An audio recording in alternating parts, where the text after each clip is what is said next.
Hey, what's up guys, ProCubin here, and in this tutorial I'm just gonna teach you how to solve this Rubik's Cube. So basically this tutorial series is divided into 5 parts. So the first part comprises of making the cross, which is the most essential step of solving the cube. The second part consists of putting in the corners so that that whole white face gets completed and the first layer also gets completed. The third part would consist of putting in the edge pieces to complete the second layer of the cube, and the fourth part would comprise of making the yellow cross and completing the whole face, and the last and the fifth part, the fifth and the final part, would consist of permuting the last layers. So let's begin our tutorial by just learning some of the basic movements of cubing. So this is called the U layer because it's the upper layer or the top layer, so it's usually referred as U layer, and this layer is called as D layer or down layer. This layer, the left, is called as the L layer or the left layer, and this layer, the right, is called as R layer or right layer. So, and this is the front layer, so the face which you're facing is the front layer, so this is called the front layer, and the face opposite to the front layer is the back layer, so this is the back layer. So basically now let's just discuss about the primes and non-primes of cubing. So okay, let's start with the primes and non-prime of the U layer. So when you move the U layer to the right like this, it's called as a U prime. When you move the U layer to the left, this move is called as a U non-prime. So when you move to the right, the U layer is called as a U prime. This move is called a U prime, and you move the U to the left, it's called a U non-prime. Now the total reverse concept follows for the D layer or the down layer. So when you move the D layer or the down layer to the right like this, it's called as a D non-prime, and when you move the D layer to the left like this, it's called as a D prime. Now let's discuss about the non-primes and non-prime of the L and the R layer.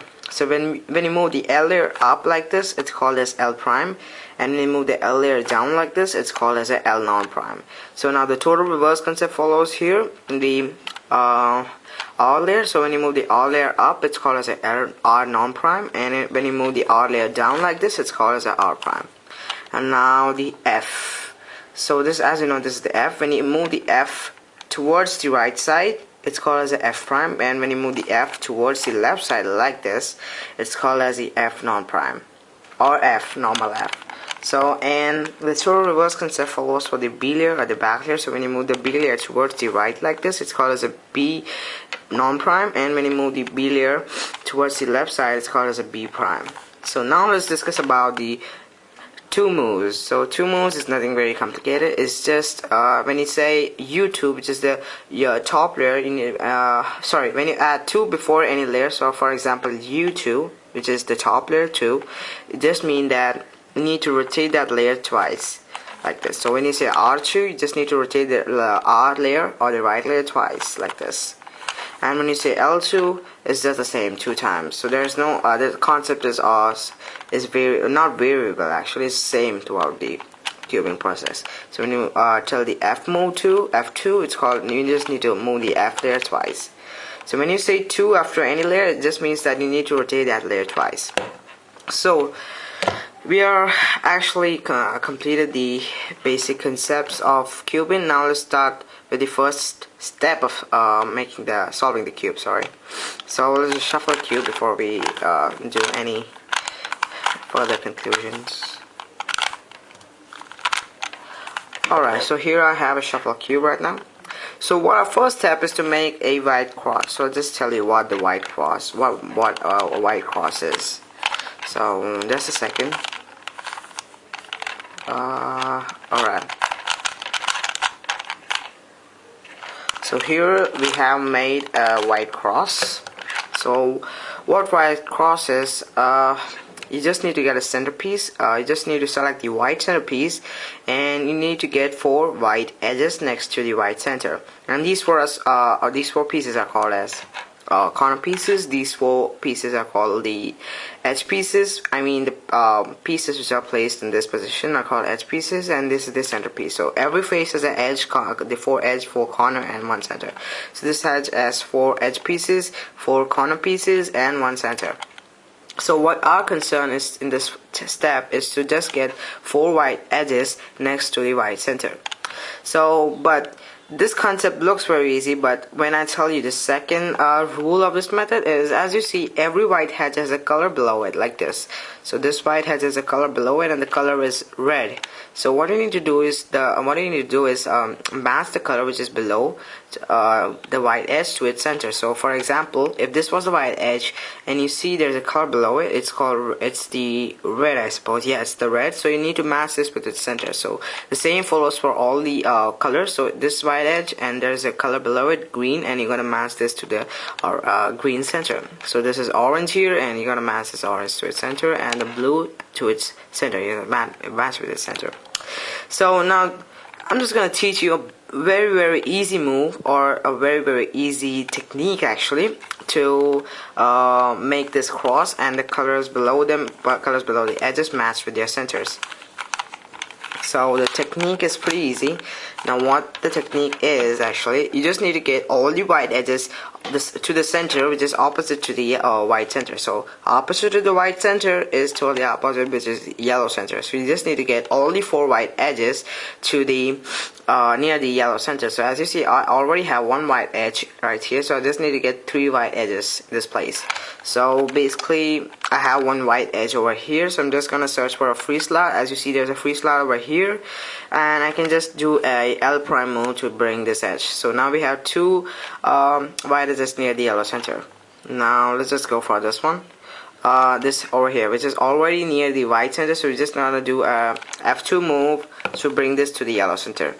So but what you see is, as you know, there's already a piece over here. Actually, there's already a piece over here. So when I do a F2 move, just bring this piece up, this piece gets knocked out. So what you're gonna do is search for a free slot. So you see we have a free slot over here, so I'm just gonna bring that in the proper same alignment, and as I do a F2, the piece is gonna come out without knocking out anything. So now we have 3 white edges next to the yellow center, and let's search for the last one. So here it is. So just first I'm gonna get this white edge into the position like this, and I'm just gonna search for a free slot. So there's a free slot over here, so I'm just gonna bring that to the alignment, same alignment. So as I do an L prime move, I'm just gonna get all the 4 white edges next to the yellow center.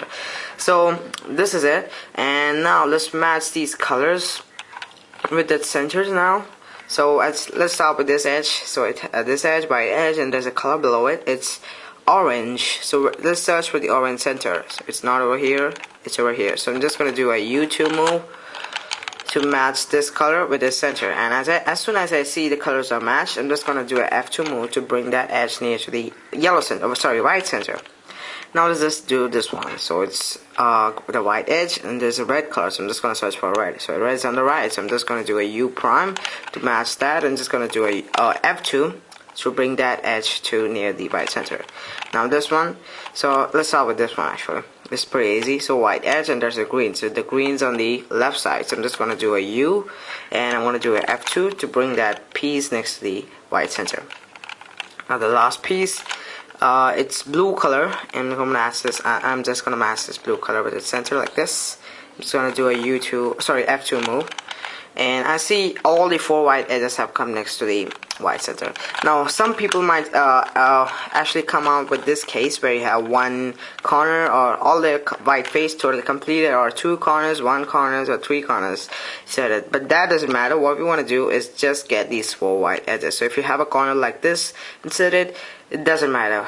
You just want this 4 white edges next to the white center, and the colors below them also matched. So basically this is all for this tutorial, and the second tutorial, in the second video tutorial, second part of this tutorial actually, I'm just going to teach you how to put all these corners in, just like I promised at the beginning of the video. And I hope you might have understood the concept of formation of a cross, and the colors below the edges matching to their centers. So this is a pretty easy concept, but still, if it didn't understand, please replay this video and just watch this, concentrate. Importantly, because this is one of the essential steps of solving Rubik's Cube. So without this, you cannot proceed into any step. So basically, bye guys. I'm just gonna meet you in my second video tutorial, part 2. Yeah.